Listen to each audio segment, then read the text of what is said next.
आप इतने परेशान क्यों दिखाई देते हैं? परेशान तो रहूंगा ना पार्वती, आखिर एक बेटी का बाप जो ठहरा। पार्वती, अब उसके हाथ पीले करने का समय आ गया है। पर हमारी आनंदी तो अभी सिर्फ 9 साल की है। अभी तो उसके पढ़ने लिखने और खेलने कूदने के दिन हैं। देख पार्वती, लड़कियां पराया धन होती है और जितना जल्दी इन्हें घर से विदा कर दे उतना अच्छा है। कल से आनंदी की पढ़ाई लिखाई बंद। पर बापू, इसमें मेरी क्या गलती है? आप मुझे पढ़ाई करने क्यों नहीं देते? तेरी गलती है कि तू एक लड़की है। लड़का होती तो क्या बापू? लड़का होती तो क्या? ए लड़की, ज्यादा जबान ना चला, नहीं तो जबान हलक से खींचकर बाहर निकाल दूंगा। बापू, मैं पढ़ लिख कर कुछ बनना चाहती हूँ।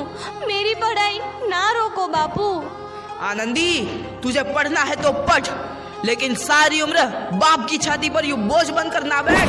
पर बापू, अभी तो मेरी उम्र पढ़ाई लिखाई की है। मुझे पढ़ लिख कर डॉक्टर बनना है। पढ़ाई पढ़ाई पढ़ाई, आज तो तेरी इन किताबों का काम तमाम करके ही छोड़ूंगा। ये ले। नहीं बापू, मत फाड़ो बापू। हट छोरी। नहीं बापू, नहीं। बापू, ये तुमने क्या किया? तुमने मेरी इन किताबों को ही नहीं फाड़ा बापू, मेरी किस्मत फाड़ दी, मेरी किस्मत। ये कॉपी किताबें ना सिर्फ छोरों के हाथ में अच्छी लगती है, लड़कियों के हाथ में तो सिर्फ मेहंदी अच्छी लगती है, मेहंदी। पर बापू, मैं लड़की हूँ तो क्या हुआ? लड़का और लड़की तो हमारी दोनों आंखों के समान होते हैं। चुप कर आनंदी, और यह एहसान मान कि अब तक जिंदा है तू। कहीं बचपन में गला दबा कर मार दिया होता तो यह तेरी बकबक नहीं सुननी पड़ती आज। पर बापू, मुझे चूल्हा जलाना अच्छा ना लगे है। देख छोरी, जितना जल्दी हो तू चूल्हा जलाना सीख ले, उतना ही अच्छा है तेरे लिए। और हाँ, तेरा ब्याह तो होगा, वो भी कल के कल। अबला जीवन है तुम्हारी यही कहानी। आंचल में है दूध और आंखों में है पानी। मुझे माफ कर दे बेटी, तेरे बापू के जिद के आगे मेरी एक न चलेगी। माफ कर दे बेटी, मुझे माफ कर दे। इस प्रकार मात्र 9 वर्ष की छोटी उम्र में आनंदी का विवाह गोपाल राव जोशी से हो गया। बाल विवाह एक सामाजिक कुरीति है और इस कुप्रथा का शिकार होना पड़ा आनंदी को। 5 वर्ष बाद आनंदी 14 साल की हो गई है। उसके घर एक शिशु ने जन्म लिया है। देखते हैं आगे क्या हो। देखिए ना, इसे क्या हो गया है? इसका माथा तो अंगार की तरह तप रहा है। इसे तो बहुत तेज बुखार है। आप बिना कुछ भी बोलते हैं, दीजिए मुझे। माधव, जल्दी से वैद्य जी को बुला के लाओ। जी, अभी बुला के लाता हूँ। ये तुम क्या कर रही हो आनंदी? भगवान की विभूति लगा रही हूँ। बस करो आनंदी, ये सब अंधविश्वास है। अरे आप यकीन तो कीजिए, भगवान की कृपा से इसका माथा ठंडा हो रहा है और बुखार भी उतर गया है ना बाबू? देखिए, दीजिए मुझे। उठो बाबू, आंखें खोलो, तुम्हें तुम्हारी माँ बुला रही है। आंखें खोलो, देखिए ना इसे क्या हो गया है। आंखें भी नहीं खोल रहा। आंखें खोलो बेटा। आप चुप क्यों है? आंखें खोलो बेटा, आंखें खोलो। आनंदी, हमारा बेटा कभी आंखें नहीं खोलेगा। नहीं, ऐसा नहीं हो सकता। मेरे बेटे को मुझसे कोई नहीं छीन सकता, कोई नहीं छीन सकता। पागल मत बनो आनंदी। माधव,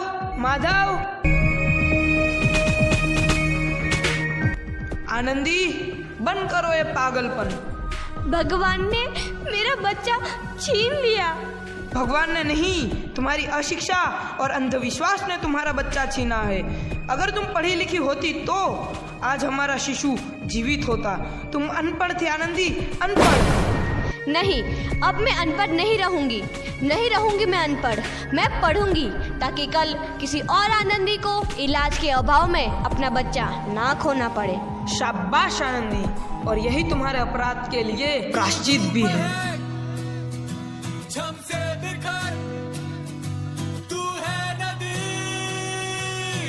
आनंदी, तुम्हारी 12वीं का परिणाम आ गया है। तुमने पूरे कॉलेज में प्रथम स्थान अर्जित किया है। आनंदी, तुम्हारी मेहनत रंग लाई है। तुम्हें शिक्षा वृत्ति मिली है। ये लो तुम्हारे अमेरिका जाने की टिकट। मुझे शिक्षा वृत्ति मिल गई? मैं अमेरिका जा रही हूँ? पर ये सब मैं अकेले कैसे कर पाऊंगी? आनंदी, अपने आप को इतना कमजोर क्यों समझ रही हो? फिर इतना पढ़ने लिखने का क्या फायदा? तुम अभी गवार की गवार नहीं हूँ मैं अब गवार।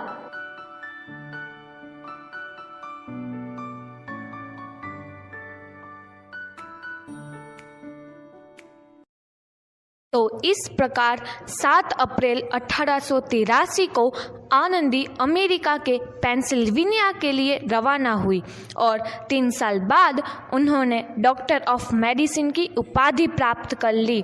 इधर आनंदी के पिता की तबीयत बहुत खराब है। आगे क्या होता है देखते हैं। लगता है अब मेरे जाने का समय आ चुका है। अब मैं नहीं बचूंगा। ऐसा मत बोलो। शहर के सिटी हॉस्पिटल में अमेरिका से डिग्री लेकर कोई बड़ा डॉक्टर आया है। एक बार वहाँ चलकर दिखा लेते हैं। हाँ, सही बोला भैया। कम से कम दिल को तसल्ली तो मिल जाएगी। हाँ हाँ, चलो चलो जल्दी हॉस्पिटल चलते हैं।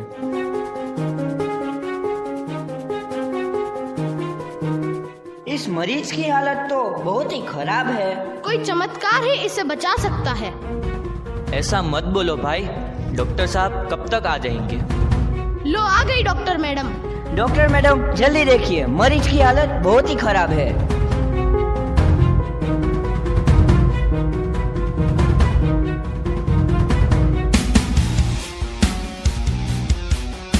अब आप बिल्कुल ठीक हैं। मौत के मुंह से आपको बचाया है डॉक्टर मैडम ने। डॉक्टर साहब ने मुझे बचा लिया। मुझे मिलना है डॉक्टर साहब से। डॉक्टर साहब नहीं, डॉक्टर मैडम बोलो। डॉक्टर मैडम, उन्होंने ही तुम्हें जीवन दान दिया है। लो आ गई डॉक्टर मैडम, मिल लो उनसे। डॉक्टर मैडम, आपका बहुत बहुत धन्यवाद। आपने मेरी जान बचाई। इसके बदले में मैं गरीब भला आपको क्या दे सकता हूँ? वचन चाहिए मुझे कि कभी ये नहीं कहोगे कि लड़कियां कुछ नहीं कर सकती। वचन? ये कैसा वचन? अरे श्यामलाल, तुमने पहचाना नहीं? तुम्हारी बेटी आनंदी। आनंदी? मेरी बेटी आनंदी? डॉक्टर? हाँ बापू, वही आनंदी जिसके लिए बचपन में तूने चूल्हा और दुल्हा के अलावा कुछ नहीं सोचा था। आनंदी, आनंदी मेरी बेटी, मुझे माफ कर दे। मैं तेरा गुनहगार हूँ बेटी। नहीं नहीं बापू, वही आनंदी जिसके हाथ पीले करके तुम उसकी सारी जिंदगी काला कर देना चाहते थे। माफ कर दे मुझे मेरी बच्ची, माफ कर दे। मैं तेरा अपराधी हूँ मेरी बच्ची, माफ कर दे। नहीं बापू, मैंने तो तेरा एहसान चुकाया है। याद है ना अपना एहसान जो बचपन में तुमने मुझ पर किया था? ताने सुना सुना कर जीते जी मार डाला था मुझको। अब बोल, और किस किस को मारेगा? आनंदी बेटी, मुझे माफ कर दे मेरी बच्ची। मैं तेरा गुनहगार हूँ। बापू, आपने ही तो बोला था किताबें सिर्फ बेटों के हाथ में अच्छी लगती है, बेटियों के हाथ में तो सिर्फ मेहंदी। बेटों और बेटियों में फर्क करना दो आंखों में फर्क करने समान है। एक का पढ़ना और दूसरे का ना पढ़ना सामाजिक अंधकार है बापू, सामाजिक अंधकार। उपकार मांगता हूँ मैं तुझ जैसी बेटी का, जिसने सारी उम्र मुझसे कुछ ना मांगा तो सिर्फ बराबरी का दर्जा। वरना सच तो यह है कि मैं तेरी माफी के लायक भी ना हूँ। मुझ जैसा बाप तेरी बराबरी कर सके उसके मैं लायक भी ना हूँ मेरी बेटी, मैं लायक भी ना हूँ। अपने बापू को क्या माफ नहीं करोगी आनंदी? माफ कर दो आनंदी, माफ कर दो। सुबह का भूला यदि शाम को घर लौट आए तो उसे भूला नहीं कहते। बापू।